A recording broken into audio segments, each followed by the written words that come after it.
Olá, queridas amigas, queridos amigos, este é o quadro Conversando sobre Jesus no canal do Lar Ismael no YouTube. Conheça o Lar Ismael, inscreva-se em nosso canal, acione o sininho para receber a nossa programação.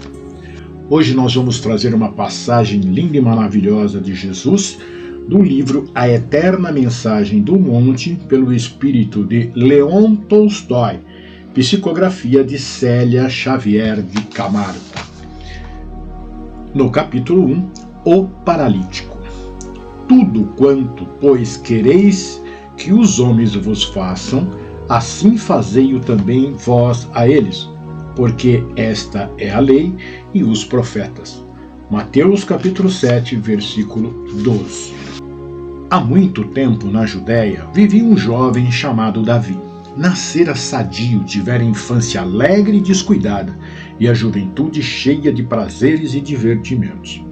Era forte, bonito e elegante, razão pela qual as mulheres se apaixonavam perdidamente por ele. Numa manhã de inverno, porém, acordou com certa fraqueza nas pernas, acompanhada de dores horríveis que o obrigaram a permanecer no leito. Ao cabo de uma semana, tentou levantar-se, mas não conseguiu. Os médicos consultados recomendaram-lhe tisanas, ungentos, banhos e massagens. Nada disso, porém, se mostrou eficaz para amenizar a dolorosa situação. Davi, ao perceber que não mais poderia ter uma vida normal como qualquer outro jovem de sua idade, deixou-se dominar por incoercível desespero. Chorou muito, debatendo-se em angústias inomináveis. Contudo, depois de alguns meses, conformou-se com o que não poderia mudar. Estava paralítico. A alegria desapareceu da sua vida, tornando-se uma pessoa triste e melancólica. Apesar da desgraça que o atingira em pleno florescer das esperanças, possuía um coração bem formado e apiedava-se das outras pessoas, não obstante o seu próprio sofrimento.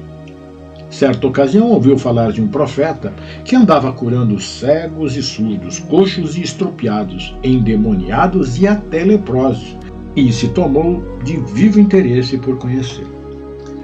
Ao ser informado que esse homem, conhecido por Jesus de Nazaré, um carpinteiro da Galiléia, se aproximava de sua cidade, desejou ardentemente ir ao seu encontro. Queria também ser curado por ele, como já acontecera com tantas pessoas. De família muito pobre e sem recursos para alugar uma condução que o transportasse mais confortavelmente, suplicou ao irmão mais velho, Jacó, que improvisasse uma maca e o levasse ao encontro do carpinteiro Galileu. A princípio, o irmão ficou relutante. Não acreditava em milagres e temia alimentar as esperanças de Davi, pois sabia que sua doença era irreversível.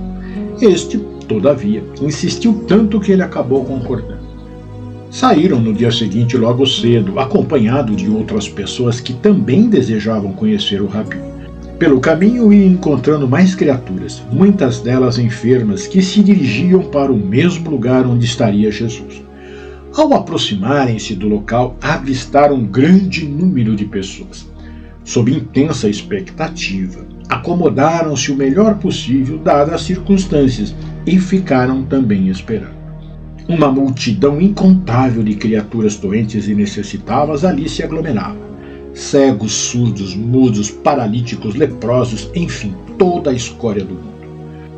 Todos traziam estampada no rosto a secreta esperança de serem curados pelo profeta Nazareno. Ao lado de Davi, um pobre infeliz também aguardava como todos os outros. Pusera-se a conversar e Davi ficou sabendo que Jonas, além de paralítico, também era cego. Completamente tomado por uma enfermidade que aos poucos o reduzira àquela condição atroz. Somente conseguia ouvir e falar, nada mais. Davi encheu-se de compaixão pelo pobre homem que ali estava, quase que na condição de um vegetal. Ele, Davi, pelo menos podia movimentar os braços à vontade, fazer algum serviço com as mãos, ajudando Jacó na manutenção da casa. Enxergava e apreciava o que acontecia ao seu redor, participando de tudo. Só não podia andar com as próprias pernas. Imaginou como deveria ser triste a vida de Jonas mergulhados em trevas eternas. Nesse momento, o ruído da turba indicou que o profeta se aproximava, e eles se calaram. De onde estavam, podia ver toda a gente que se agitava, sofrida e ansiosa. A figura majestosa que assomou da multidão deixou Davi muito impressionado. Ao caminhar, perpassou o olhar pelo povo, que se aquietara por completo. Vestia-se muito simplesmente com uma túnica de tecido rústico. Os cabelos castanhos, repartidos à nazarena, desciam até os ombros, e trazia tanta paz e ternura estampada no rosto que Davi se enterneceu. Ao fitar aqueles olhos que eram 2 pedaços de um céu muito azul, o rapaz teve ímpeto de ajoelhar-se aos pés do mestre Galileu, só não o fazendo em face de suas precárias condições físicas que não o permitiam. O profeta começou a falar com voz terna e acento inesquecível. Sob a brandaragem que soprava, Davi sentiu imensa paz a invadir-lhe o íntimo. Enquanto Jesus falava, a grande massa humana deixava-se prender sobre o magnetismo daquela figura extraordinária. Bem-aventurados humildes de espírito, porque deles é o reino dos céus. Bem-aventurados que choram, porque serão consolados. O chamamento do Rabi a todas as criaturas tristes e desesperançadas repercutiu na alma de Davi, sensibilizando-o até as lágrimas. Olhou ao redor e viu que muitos do que ali estavam, como ele mesmo, também choravam emocionados. E ele continuou falando e explicando a sua doutrina ao povo faminto de consolo e de paz. Quando terminou sua alocução, o profeta nazareno começou a atender, impondo as mãos longas e diáfanas sobre a cabeça de quantos se aproximavam. A multidão agitou-se. Como todos desejavam acercar-se do mestre, formou-se um grande tumulto. Jesus curava sem cessar, mas era muito difícil chegar até ele. As pessoas se acotovelavam na ânsia de serem atendidas. Na confusão que se estabelecera, Davi conseguiu aproximar-se conduzido por Jacó. O Rabi curava havia horas e sua fisionomia demonstrava cansaço. Um homem que estava sempre junto dele, que diziam ser um de seus discípulos, um pescador por nome Simão Bar-Jonas, afirmou com voz trovejante: "O mestre precisa retirar-se. Só atenderá mais uma pessoa." Davi sorriu. Estava bem próximo do Nazareno e com certeza seria ele o felizardo. Nesse instante, olhando para o lado, viu o pobre e infeliz paralítico Jonas, com quem estivera a conversar enquanto aguardava e por quem se tomara de sincera amizade, e sentiu-se mover de infinita compaixão. O companheiro não poderia sequer ter a felicidade que lhe fora concedida de ver a figura majestosa do mestre Galileu ali tão perto, visto que, além de tudo, era cego. Jesus dissera um pouco antes: "Tudo quanto, pois, quereis que os homens vos façam, assim fazei-o vós também a eles, porque esta é a lei e os profetas." Buscou com o olhar o Rabi da Galileia, que o fitava com os olhos serenos e ternos. As palavras ouvidas há pouco da boca de Jesus repercutiam ainda em seus ouvidos e sentiu, no imo d'alma, que a mensagem lhe seria suficiente para toda a vida. Ser curado já não lhe parecia tão importante. Sorriu para o mestre e virou-se para o paralítico ao seu lado. Jesus o entendeu sem necessidade de palavras. Acercando-se mais, o profeta colocou a mão suavemente sobre a cabeça de Davi. O rapaz sentiu um nó na garganta e as lágrimas lhe inundaram o rosto. Tal a emoção que o dominara naquele momento supremo. Entendeu a lição e percebeu que o mestre aprovava seu gesto. Em seguida, o Rabi dirigiu-se a Jonas, que tentava entender o que estava acontecendo naquele momento a seu redor, e, impondo-lhe a mão na cabeça, ordenou-lhe: "Levanta-te e anda, estás curado." Sob gritos de alegria, o rapaz ergueu-se do leito improvisado, exclamando: "Aleluia, aleluia, estou curado, estou enxergando." E chorava e ria e chorava. O Nazareno afastou-se envolvido pela multidão e aos poucos o local ficou deserto. Davi retornou para casa satisfeito, conquanto não tivesse sido curado. Jacó não entendeu o que se passara sob suas vistas, considerando um absurdo o irmão não ter aproveitado a oportunidade que tivera, estando tão perto de Jesus. Davi permanecia calado e pensativo durante todo o trajeto de volta à aldeia, não se dando conta sequer das recriminações do irmão. As palavras que ouvira da boca do Messias, agora não tinha mais dúvida de que o fosse realmente, lhe propiciaram infinito consolo e resignação diante dos infortúnios.